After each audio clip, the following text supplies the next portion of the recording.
Well, on the programme now, I'm very pleased to be joined by Andriy Zahorodnyuk. He's Ukraine's former defence minister and a former advisor to President Zelensky. Thanks very much for speaking to us today on Hello. France 24, sir. You served as Ukraine's top defence official until just last year. Did you ever believe in that time that Vladimir Putin would launch a full-scale invasion of your country? A year before the last, until 2020. Well, of course, we knew that his strategic goals are to conquer Ukraine or to make Ukraine as some sort of a colony, which was obviously not supported by any Ukrainian citizen. Regarding the full-scale invasion, we realized that they don't have enough troops to do that, and we understood that if this campaign starts, it will be extremely risky for Ukraine, of course, but also for Russians, because they're not going to be successful. And that's what we see right now. The campaign is not happening, bringing any success to Russia. I mean, their original plan didn't work out. And of course, Ukraine has severe hits, particularly with airstrikes and missile strikes. But Ukraine, most of you, absolutely all Ukraine holds, except for some towns. But generally speaking, Ukraine is holding that attack, and that's why we're confident that we'll be able to fight that. Are you truly confident, though, that Ukrainian forces can defeat the Russian army? Their air power is far greater than Ukraine's, isn't it? And I mean, we've been looking at those images today out of places like Mariupol.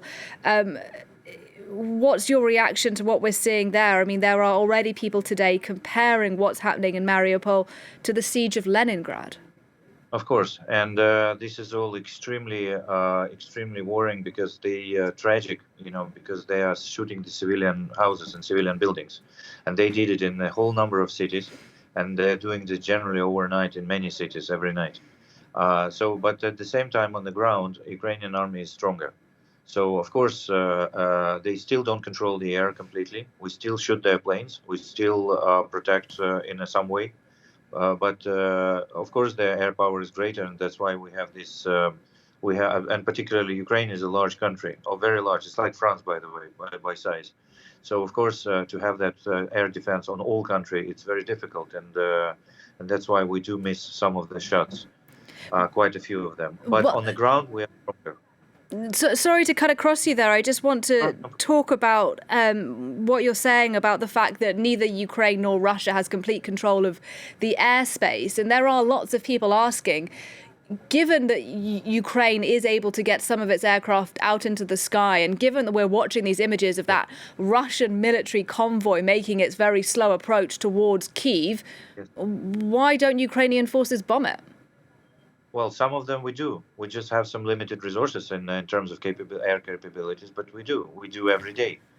It's just like too many convoys, and that's why some of them are larger, but some of them are more important, more strategic. So our armed forces are making, decisions how to prioritize the capabilities which we have, and that's why some of the convoys are still alive. But it's just a matter of time. What more does the Ukrainian army now need from Western countries like France? Well, first of all, of course, air defense. So that's the key thing. We have very good support from the Western countries, particularly UK, US, and some other countries as well. And now there's many countries who supply us weapons. So with the portable surface to air, with the javelins, with NLAWs, this is anti-tank weapons. We have quite a good supply, but at the same time, we have as you can see, we have a real trouble with air defense. So air defense is absolutely critical right now, and that's what we're asking all countries to help with.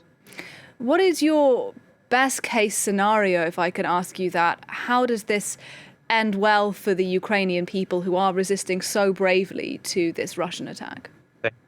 Well, for any war, the best case scenario is of course a peace treaty.